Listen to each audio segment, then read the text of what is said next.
just asking, could you tell us a little bit about the background to the film, how it came to be produced?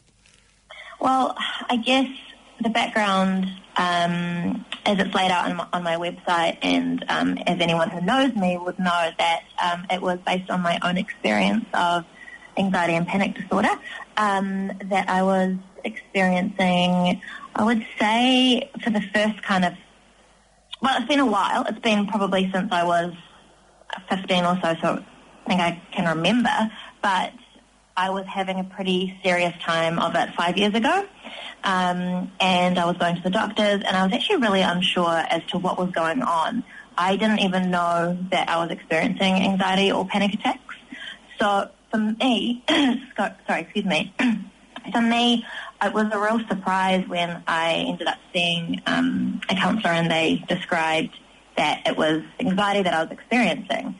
And so that whole process was, I guess, a journey for me, and I started to write about it, and I thought on doing a film about it, just because I just don't think there's enough conversation around it.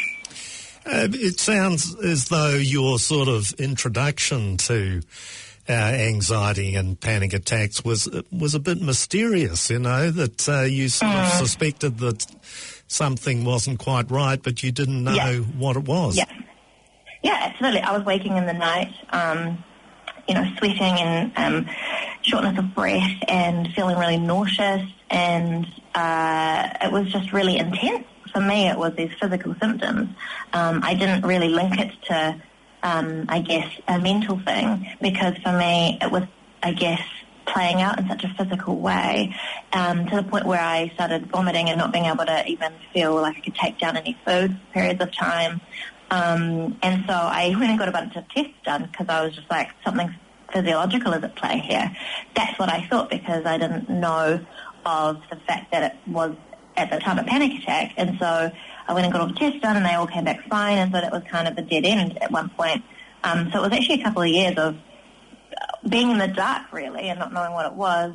And so it was kind of weirdly freeing to find out that there was something at play, and that there was a reason for the extreme, I guess, symptoms and the crazy time that was happening. So the counsellor that you went to see was able to identify this, I guess, put a label on it, which isn't always good to have a label put on our emotional or mental health, is it?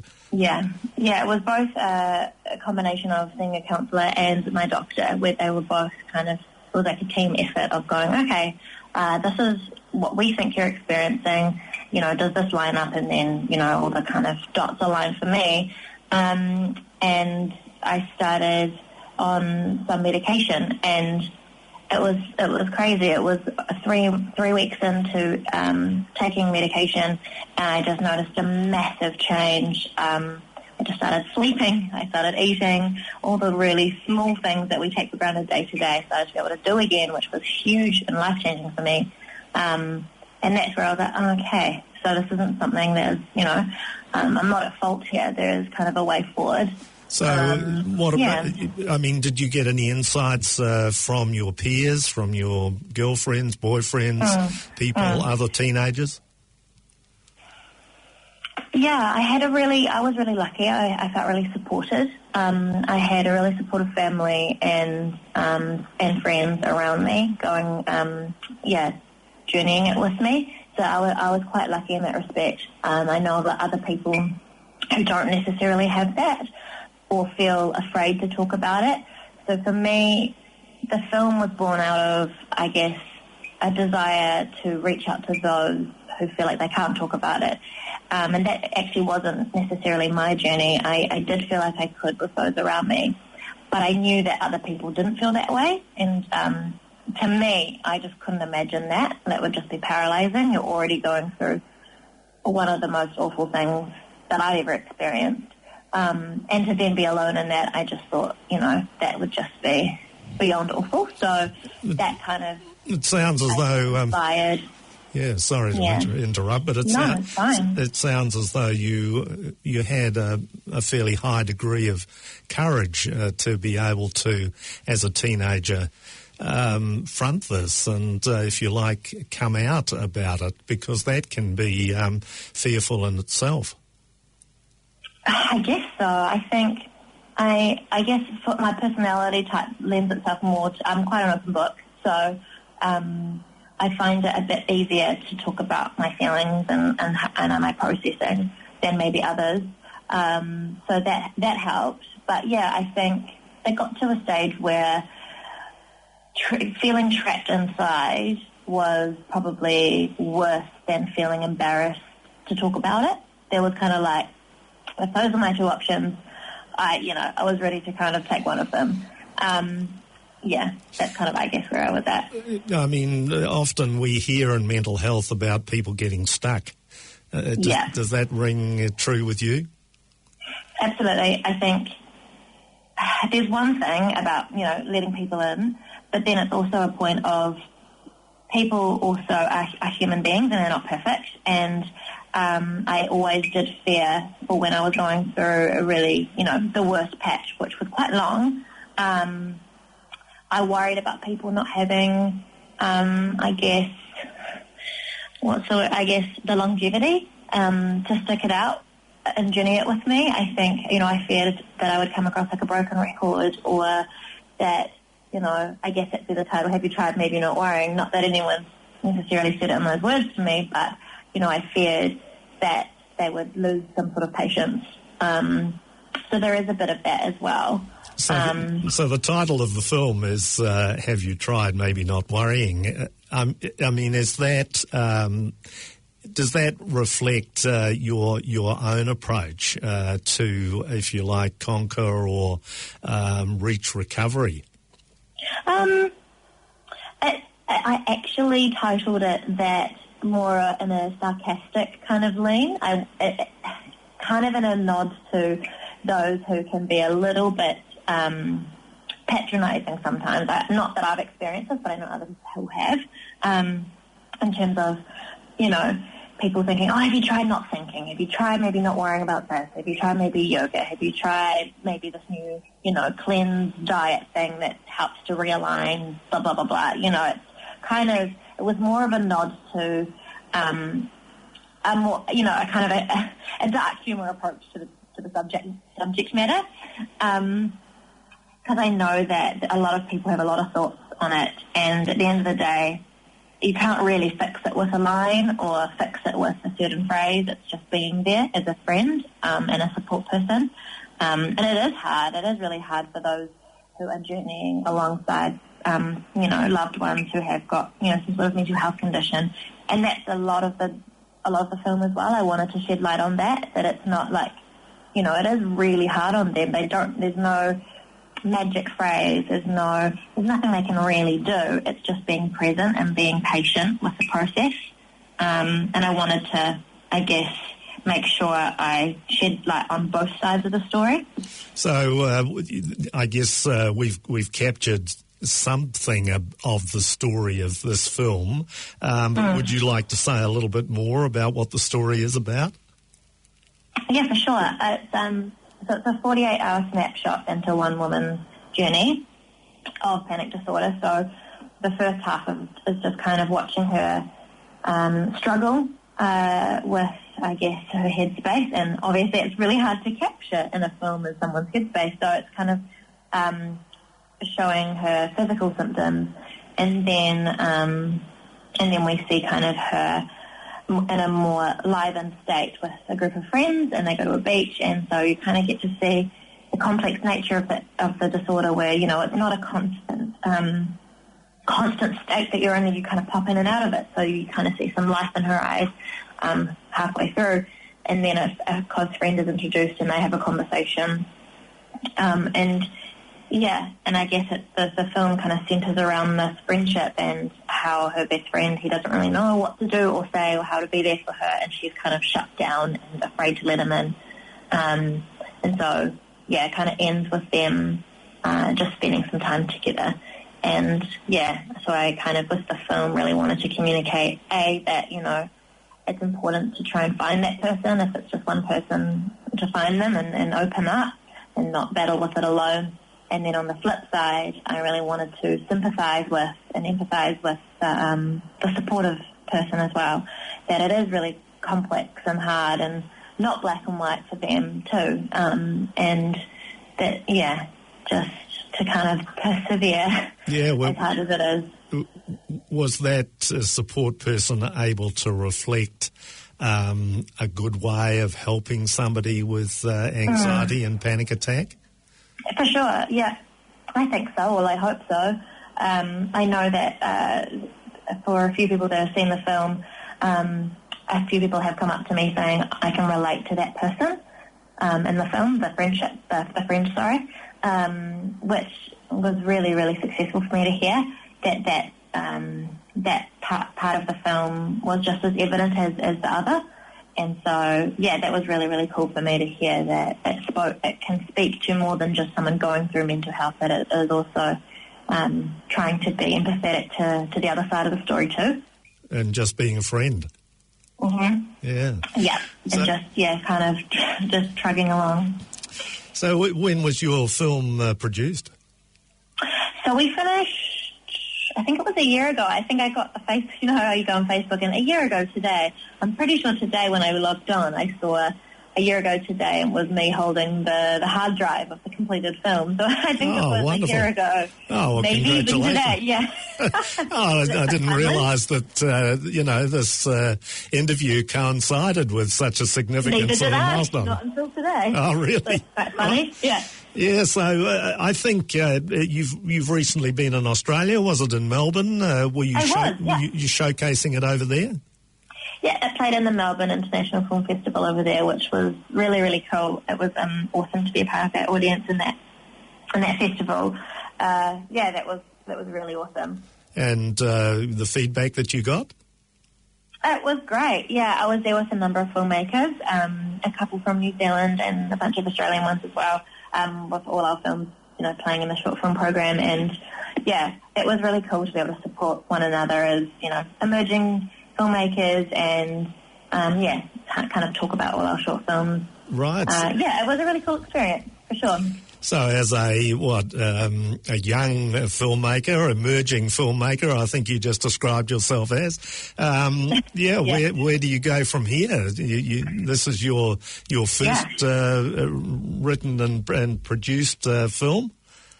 I would say this is my third. This is the first I would, kind of happily put my name to. I made one in film school a number of years ago, and I made a documentary the following year, but this is kind of, I guess, my first one I would be happy to put my name to. But I have actually recently also just come back from New York. I was in New York for 3 months just before going to Australia, where I was writing the feature version of this short film. So that's hopefully the next long-term step. Wow, you mean a feature film, an hour and a half or 2 hours or something like that, about anxiety and panic attack? Yeah. So it's obviously, being a feature film, it delves into a whole lot of other stuff, and it's a bigger film that has, this is a common thread, is the mental health. But, I always wanted it to live as a bigger project. Just for audience sake as well, short films don't get as much of an audience, involvement, and so with feature films you get a lot more eyes on it. So, that's kind of the short/long-term goal. It takes a while to kind of get these things off the ground. So hopefully, I'm chipping away at a couple of other smaller projects, but that's kind of a bigger one that I'm hoping to get off the ground in the next couple of years. Well, your plans and goals coincide with mental health being very much more high profile in New Zealand, particularly around the election time. But prior to that, with people like Action Station really stirring the need for a examination of mental health services, a whole review of mental health services. So in my 10 years of working in mental health, I've never seen mental health so high profile in New Zealand. I know. Yeah, it's pretty crazy. I mean, it's good that there's been a lot more conversation around it, and I don't know, weird to say it's good that it's in the limelight. I mean that in the sense that it's becoming a point of conversation, and it's topical, and it's not hopefully under a rock as much as it has been, but it is growing in terms of its involvement within people's lives as well, which is also really kind of hard. So it's kind of a double-edged sword there, isn't it? We're talking today on Mental Health Radio, Take It From Us, to Rachel Ross, who has written and directed a film called Have You Tried Maybe Not Worrying? And we were just talking to Rachel about her ambitions of making a full film. What do you call that, Rachel? You call it a feature film. A feature film, that's right.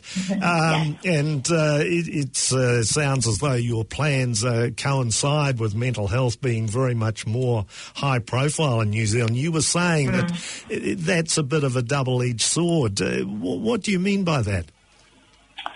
I guess that it's good that it's becoming more of a talking point.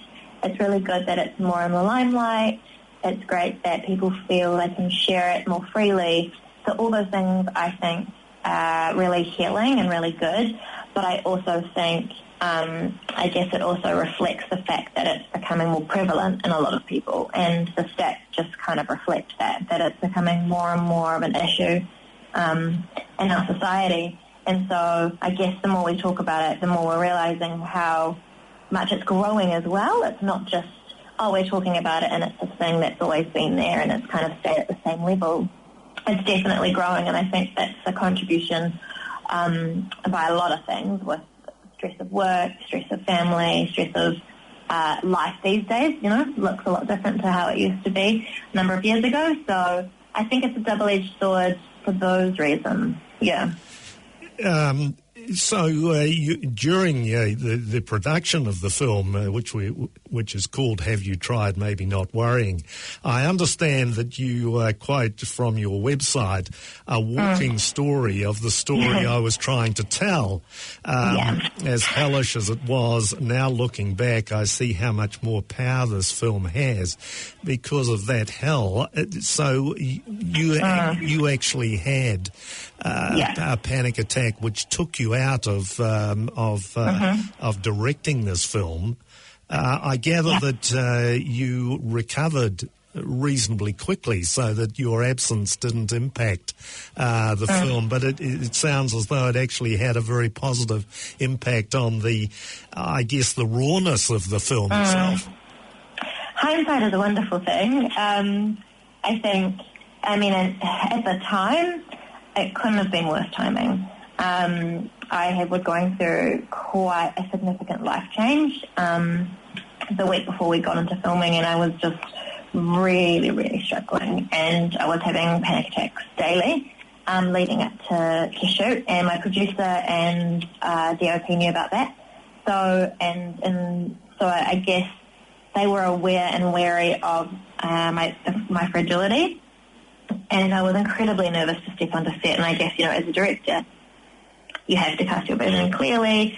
There has to be a sense of leadership and, I guess knowing what you need and what you want out of the day and out of all the shots. So I was terrified of not being able to deliver that, just because I was in such a fragile state. And I stepped onto set and I just kind of fell apart, and I had to step off to the side, and I had, a pretty full-blown panic attack, and I had to be completely taken away from kind of everyone in the crew, and we had to stop. And it was absolutely awful. It was so paralysing, and I just was so annoyed at myself because I'd spent so long raising the money to make this thing and getting everyone on board, and waiting so long for this time, and then we're there, and I derailed. So it was pretty awful in the moment. I had to get driven home from set, and they had to shoot out the last couple of shots of that day without me. Luckily, I had such a fantastic team. They knew exactly what they needed to do, and they did fantastically well. But it was crazy. It was pretty ironic that I was experiencing it on set for the various stories. Yeah. You mentioned hindsight. I mean, if you had to live through that again, is there anything that you would have done differently? Because I heard you say that you got very annoyed that you'd been taken out by your anxiety or panic attack.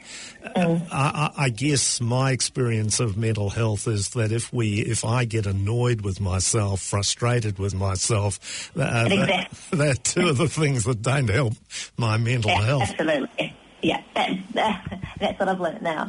There are a lot of tools and training and things like that, but at the time I just was so upset with myself, and that was the thing that obviously it grew and grew because I was so upset with myself. I didn't allow myself the room to just be not okay.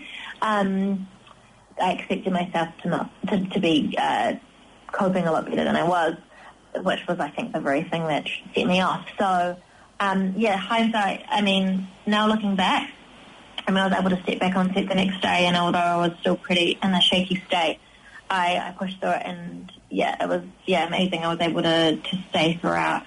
But I think the project is stronger because I was able to sit down with the actress and say, with this take, we need to be more like this. We need to take it into this kind of direction, in terms of physically giving her tips for, when she's having a panic attack in the scene. I was able to say, it looks like this. Right. Because I'm tapping into fresh content, I wasn't kind of... Directing on the run. Kind of. And so I guess, weirdly enough, I feel like it was a more authentic experience as opposed to me, directing something that I had experienced a couple years back, and trying to remember and lean on those memories, and it felt like it probably would have been a less authentic depiction of it because it would have been watered down to a degree. Yeah. So, now I feel like it's more raw for that, but obviously at the time I would have done anything for it to not be the case. Yeah, I mean, it sounds as though, again, you were pretty courageous to be able to get back on set, within 24 hours? I mean, how did you do that? My mother, she was incredible. She was actually helping with the catering, and she was like, just, get in the car, we'll take the catering to set, and you can just see how you're feeling. And I think it was that low pressure, that kind of just turn up, and there's no expectation, and just continue to be and see how you can go once you get there. And I think that enabled me to have the freedom to kind of push tiny steps forward as opposed to within myself, get myself in my car, take myself out to set and have this kind of like I need to turn up and know what I'm doing. I felt like I had the ability to just be a bit fragile, even though that was just my own expectation on myself that I kind of had to change the shift of, And the response from your team, the people in the film crew and the actors and actresses and that sort of thing. What was their response?